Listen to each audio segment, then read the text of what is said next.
नमस्कार, आप देख रहे हैं आपका अपना चैनल हिंदी खबर और आज हम आपको दिखा रहे हैं कैसी रिपोर्ट जिसने पूरे उत्तर प्रदेश को हिलाकर रख दिया है।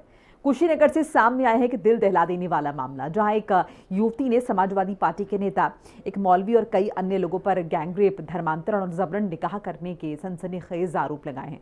आरोप है कि उसे बंधक बनाकर सालों तक उसका शोषण किया गया। विश्व हिंदू रक्षा परिषद के अध्यक्ष गोपाल राय भी इस मामले में खुलकर सामने आए हैं। देखिए हमारी ये एक्सक्लूसिव रिपोर्ट।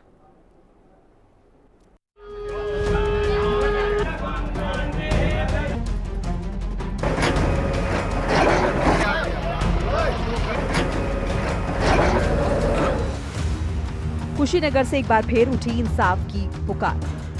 झांगुर का नाम एक बार फिर विवादों में। युवती का सनसनीखेज आरोप, बबलू खान नाम के शख्स ने पहले किया रेप, फिर पहुंचाया झांगुर के पास, जहां मजार पर उसका जबरन धर्मांतरण करवाया गया। आरोप है कि समाजवादी पार्टी के नेता नौशाद उर्फ नाटा ने जबरन निकाह कराया।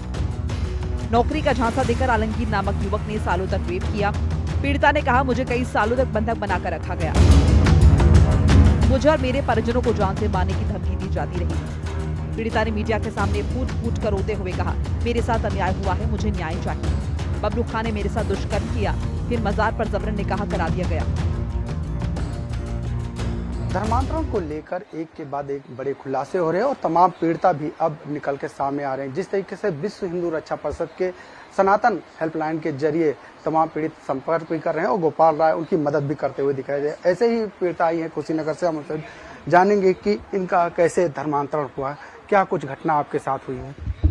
मैं हाई स्कूल में पढ़ रही थी, उस टाइम बबलू खान उर्फ रफ़ी खान से मुलाकात हुई। वहाँ पे नौकरी के झांसा देके ये मुझे लेके गए अपने घर। वहाँ से अब कुछ दिन तक रखे, दुष्कर्म किए।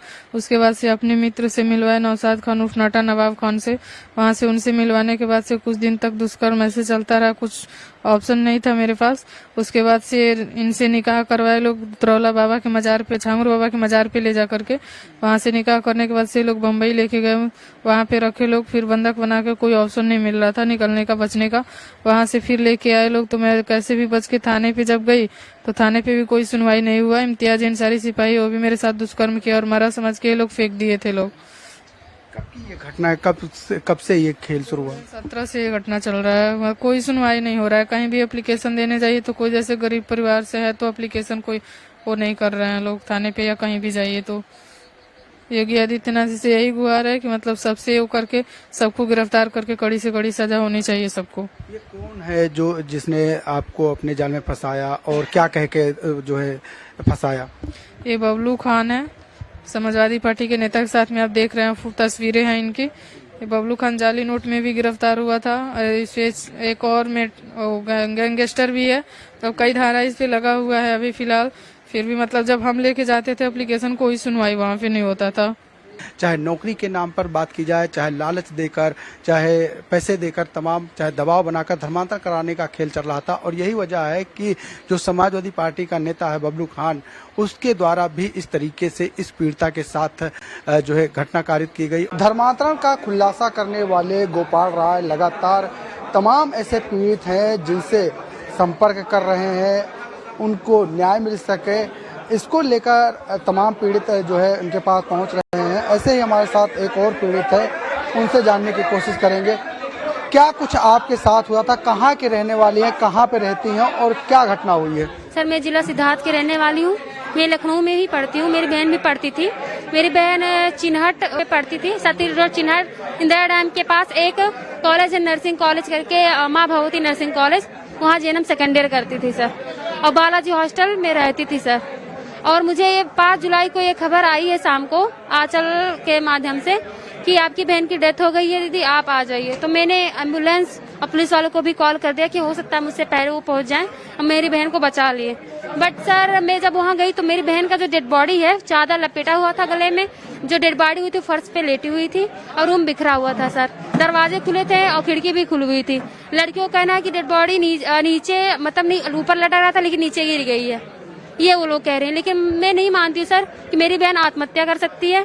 मेरी बहन को मर्डर किया गया है सर। और अभय नाम का लड़का था, उससे उसका 4-5 साल से रिलेशन था, वो ब्लैकमेल करता था सर। जो मीरा नाम की लड़की है, वो मतलब उसका पर्सनल बातें भी जानते थे। जब हम लोग एप्लीकेशन में उन दोनों का नाम लिखवाया तो केवल लड़के का नाम में 25 दिन लग गए पुलिस को एफआईआर दर्ज करने में। सर हम लोग इतना, और मीरा का नाम अगर इसमें इन्वॉल्व कर रहे हैं तो वो लोग कह रहे हैं डायरेक्ट कि अगर मीरा का नाम लिखवाओगी तो हम उसका नाम नहीं लिखेंगे, एफआईआर ही नहीं लिखेंगे। मीरा सर उसके रूम के बगल में थी और दोस्त थी सर। एक लड़की ने सुसाइड किया था या आत्महत्या थी, इस पर अभी संशय बना हुआ है। फिलहाल पीड़ित परिवार का साफ कहना है कि हत्या की गई है, एफआईआर में पुलिस के द्वारा देरी की गई और ये पूरे मामले में चाहते हैं कि उन्हें न्याय मिले। विश्व हिंदू रक्षा परिषद के अध्यक्ष गोपाल राय ने कहा, पुलिस बिना पैसा लिए कोई मदद नहीं कर रही, पुलिस और प्रशासन चुप है, बच्ची की जान खतरे में है। विश्व हिंदू रक्षा परिषद के राष्ट्रीय अध्यक्ष गोपाल राय जी हमारे साथ हैं, हम उनसे बात करेंगे क्योंकि लगातार जिस तरीके से छांगुर के द्वारा धर्मांतरण कराया जा रहा था तो इन्होंने हेल्पलाइन नंबर जारी किया, सनातन हेल्पलाइन नंबर, उसके जरिए तमाम पीड़ित आपके पास आ रहे हैं। देखिए, विश्व हिंदू रक्षा परिषद जब सनातन हेल्पलाइन नंबर जारी किया तब से लेके अब तक 7,000 कॉल आई, जिसमें हम लोगों ने 2,000 लोगों का समस्या का समाधान भी किया। समस्या का समाधान जैसे जमीनी विवाद है, घरेलू विवाद है या किसी भी प्रकार की किसी से लड़ाई झगड़ा हुआ तो, और इसके साथ साथ घरेलू हिंसा के साथ साथ ये धर्मांतरण की बात है। जैसे आज की घटना मैं बताऊं, एक झारखंड की बेटी को उठा ले गए मुस्लिम समाज के लोग, ले जाके कलकत्ता में रखे। कहाँ रखे हैं? माँ बाप परेशान हैं जो लखनऊ में कल से डेरा डाले हुए हैं। और इससे बड़ी घटना एक ये कि 2017 में एक बच्ची जो राजपूत समाज से थी, उस बच्ची को चूंकि गरीब परिवार की थी तो उसको नौकरी के नाम पर उसको बहका करके ले गया एक मुस्लिम समाज का आदमी जो एक पॉलिटिकल पार्टी से जुड़ा हुआ है, और जाने के साथ साथ उसके साथ शारीरिक संबंध बना लिया। तो ऐसी स्थिति में विश्व हिंदू रक्षा परिषद सबकी मदद करती है। बहुत से अधिकारी जिससे भी बात करना तत्काल बात करके हम लोग समस्या का समाधान करते हैं और पीड़ित जो भी आते हैं उनको हम पूर्ण रूप से भरोसा दिलाते रहते हैं। क्या लगता है कि अभी भी छांगुर के जो लोग हैं, कुछ लोग तो पकड़े भी गए हैं, छांगुर भी जेल में है, अभी भी धर्म परिवर्तन करा रहे हैं या किसी को डरा रहे हैं, धमका रहे हैं, बरगला रहे हैं? डरा धमका बहुत ज्यादा रहे। मैं 1-2 दिन के अंदर बताऊंगा, बड़ा विस्फोट करूंगा, क्योंकि छांगुर गैंग के ऐसे आदमी है कि आज भी थाना अध्यक्ष उससे मिली भगत से पैसा लेते हैं, पीड़ितों को और पीड़ित करते हैं। वो एप्लीकेशन आदमी देता है तो उसके खिलाफ उसी थाने में बंद कराते हैं। मैं 1-2 दिन के अंदर वो पर्दाफाश करूंगा। जो छांगुर का गैंग है आज भी जो है धर्मांतरण के खेल में सम्मिलित है, क्योंकि अभी भी बहुत ऐसे लोग हैं जिनका पकड़ा जाना जो है जरूरी है कि जिससे कि इस धर्मांतरण के जो खेल है उस पर विराम लग सके। अब सवाल ये उठता है कि आखिर इस साजिश में कितने लोग शामिल थे और कब तक ऐसी पीड़िताएं न्याय के लिए दर दर भटकती रहेंगी। अब देश देख रहा है, क्या कुशीनगर की बेटी को मिलेगा इंसाफ। लखनऊ से संवाददाता लालचंद के साथ ब्यूरो रिपोर्ट।